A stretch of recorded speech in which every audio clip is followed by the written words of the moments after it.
Parce que déjà, le tirage n'est pas en direct. Tu peux jouer au loto jusqu'à 20h15. Le tirage a lieu à 20h20 et il est diffusé à la télé à 20h50. Donc tu vois bien qu'entre 20h15 et 20h20, tu as 5 minutes d'intervalle dans lequel la FDJ peut calculer la grille qui n'est pas sortie. Techniquement, on est capable. Donc même si juridiquement, on n'a pas de preuves recevables pour dire que le loto s'est truqué, que ça soit un scandale, etc., ça c'est pas possible de le prouver. Le bon sens est une preuve recevable pour que tu ne puisses pas dépenser toi ton argent bêtement au loto. Tu comprends pas ce que je veux dire? Oui, je comprends.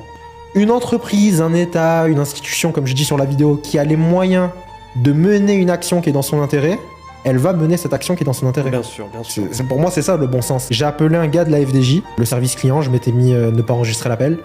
Et le gars de la FDJ, je lui ai sorti ma théorie, je lui ai dit ouais, je suis sûr que le loto s'est truqué, dites la vérité, c'est entre nous, ça enregistre pas et tout.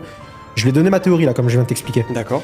Il m'a dit, je suis pas d'accord avec votre théorie, mais, il a bien dit ça, mais, je pense que c'est truqué parce que à chaque fois qu'il y a un gagnant, c'est toujours le rang 1 et le rang 2.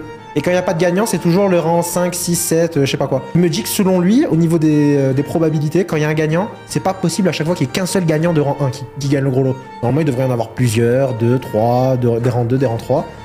Et lui m'a dit que c'était truqué à ce niveau-là. Il était pas d'accord avec ma théorie, mais selon lui, c'est quand même truqué. Donc tu vois, le bon sens, plus un mec de la FDJ qui dit que c'est truqué, selon moi, c'est truqué. Si tu veux un crédit immobilier ou renégocier ton taux, clique sur le lien dans la bio.